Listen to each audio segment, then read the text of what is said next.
ആവർത്തനം 28:12 പറയുന്നു, നീ വായ്പ വാങ്ങുകയില്ല, കൊടുക്കുന്നവനായി തീരുമെന്ന്. അതിന് തൊട്ടു മുമ്പായി ദൈവം പറയുന്നു, തക്ക സമയത്ത് ദൈവം മഴ പെയ്യ്ക്കുന്നവനും ആകാശം തുറന്ന് നിറയ്ക്കുന്നവനും അനുഗ്രഹിക്കുന്നവനും ഒക്കെയാണെന്ന് നമുക്ക് 28:12 നമുക്ക് കാണുവാൻ സാധിക്കും. ആവർത്തന പുസ്തകം 28:12 നമുക്ക് കാണുവാൻ സാധിക്കും. കർത്താവ് നമുക്ക്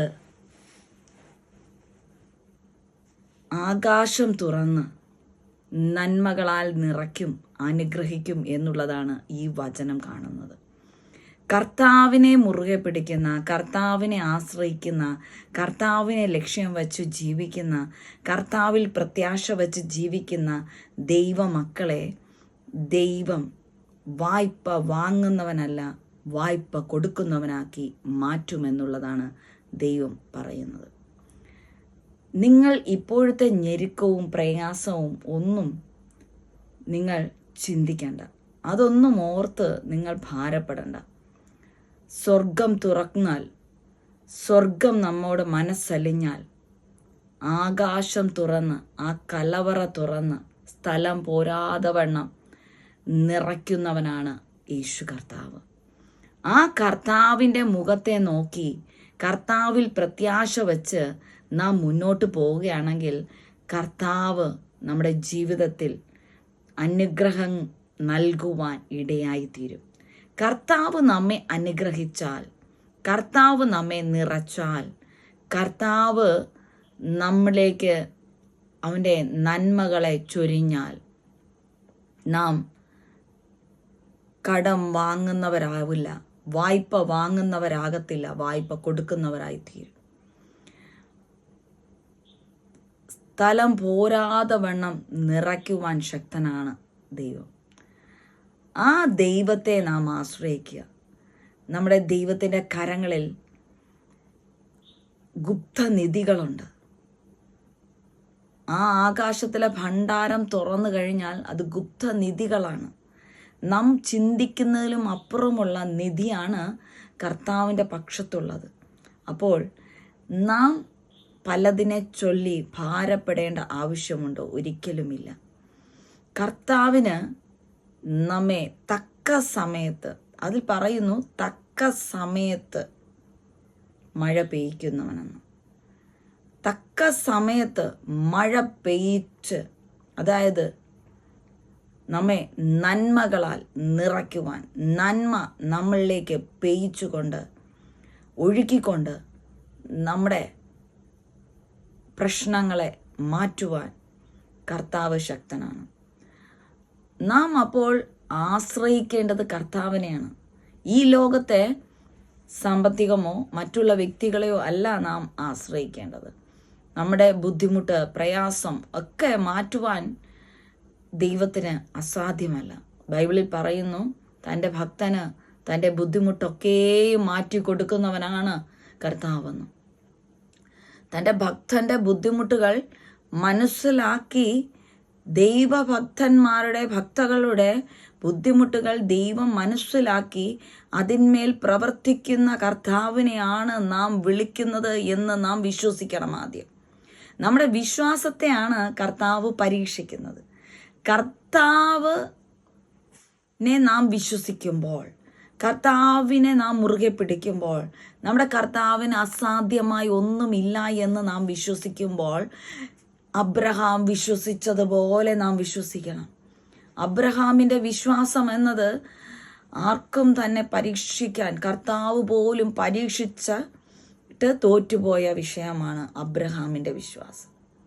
അതുപോലെയുള്ള വിശ്വാസമാണ് നമ്മുടെ ജീവിതത്തിൽ കടന്നു വരേണ്ടത്. അബ്രഹാം വിശ്വസിച്ചതുപോലെ നാം വിശ്വസിക്കുകയാണെങ്കിൽ നമ്മുടെ ജീവിതത്തിൽ നന്മകളാലും അനുഗ്രഹങ്ങളാലും ദൈവം നിറയ്ക്കുവാൻ ഇടയായിത്തീരും. ഇന്നത്തെ സാഹചര്യങ്ങൾ നിങ്ങൾ നോക്കണ്ട. അബ്രഹാം വിശ്വസിച്ചില്ലേ ഒരു മകനെ കിട്ടുമെന്ന്? ഒരു മകനെന്നല്ല, തലമുറകളെ കിട്ടുമെന്ന്. മണൽത്തരി പോലെ, ആകാശത്തിലെ നക്ഷത്രം പോലെ മണൽത്തരികളെ കിട്ടുമെന്ന്. എന്നാൽ അവരുടെ സാഹചര്യം അവർക്ക് വിപരീതമായിരുന്നു. അവരുടെ സാഹചര്യം വിപരീതമായിരുന്നു. പക്ഷേ അബ്രഹാം വിശ്വസിച്ചു. അതുപോലെ നാം വിശ്വസിക്കണം. ഇയ്യോബിനെ നോക്കാം. സകലതും നഷ്ടപ്പെട്ടു, എല്ലാം നഷ്ടപ്പെട്ടു, ഒന്നുമില്ല.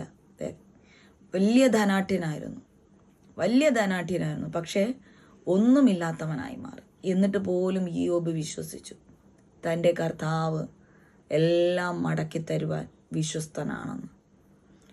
ആ വിശ്വസ്തത കണ്ടിട്ട്, ആ വിശ്വാസം കണ്ടിട്ട് കർത്താവ് ഇയ്യോബിനെ ഇരട്ടിയായി അനുഗ്രഹിച്ച് സമൃദ്ധിയായി അനുഗ്രഹിച്ചത് നമുക്ക് കാണുവാൻ സാധിക്കും.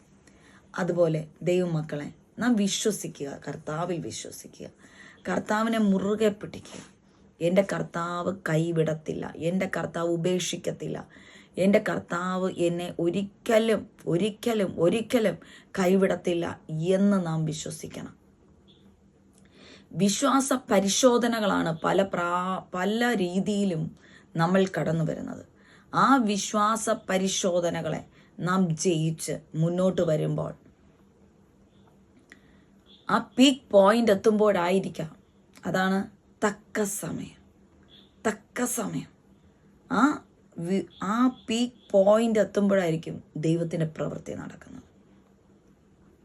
തക്ക സമയത്ത് പ്രവർത്തിക്കുന്നവനാണ് നമ്മുടെ കർത്താവ്. ആ തക്ക സമയത്ത് കർത്താവ് പ്രവർത്തിച്ച് നമ്മുടെ ജീവിതത്തിൽ നമുക്ക് എന്താണോ പ്രശ്നം, ആ പ്രശ്നത്തിന്മേൽ ദൈവം പരിഹാരത്തെ നൽകി നമ്മെ അനുഗ്രഹിക്കുവാനിടയെത്തീരും. കർത്താവ് ഒരിക്കലും ഭക്തകളെ ഒരിക്കലും നിന്നയ്ക്ക് ഏൽപ്പിക്കത്തില്ല. പക്ഷേ ഇപ്പോഴുള്ള സാഹചര്യങ്ങൾ നോക്കി മനുഷ്യർ നിങ്ങളെ പുച്ഛിക്കുന്നുണ്ടായിരിക്കാം, നിന്ദിക്കുന്നുണ്ടായിരിക്കാം, പരിഹസിക്കുന്നുണ്ടായിരിക്കാം. പക്ഷേ ദൈവത്തിൻ്റെ അത്ഭുതകരം പ്രവർത്തിക്കുമ്പോൾ ഈ നിന്ദിച്ചവരുടെ മധ്യേ, ഈ പരിഹസിച്ചവരുടെ മധ്യേ, ഈ പുച്ഛിച്ചവരുടെ മധ്യേ, നിങ്ങളെ ചവിട്ടി തേച്ചവരുടെ മധ്യേ, നിങ്ങളെ താഴ്ത്തി കെട്ടിയവരുടെ മധ്യേ ദൈവം മാനിക്കുന്നത് അതിശയോക്തിയോടെ അവർ തന്നെ നോക്കി നിൽക്കും. അതുകൊണ്ട് ദൈവമക്കളെ, നാം ഒരിക്കലും വിശ്വാസം നമ്മളിൽ നിന്ന് വിട്ടുപോകരുത്. നമ്മളിലുള്ള വിശ്വാസം നഷ്ടപ്പെടുമ്പോഴാണ് അവിടെ പിശാച് കയറുവാനിടയാകുന്നത്, പിശാച് ജയിക്കുവാനിടയാകുന്നത്. ദൈവമക്കളായ നാം ഒരിക്കലും പിശാചിന് തോറ്റുകൊടുക്കരുത്. പിശാചിന് ഒരു കാരണവശാലും നാം തോറ്റുകൊടുക്കരുത്. നാം എപ്പോഴും കർത്താവിൽ പ്രത്യാശ വെച്ച്, കർത്താവിൽ വിശ്വസിച്ച് നാം മുന്നോട്ട് പോവുക.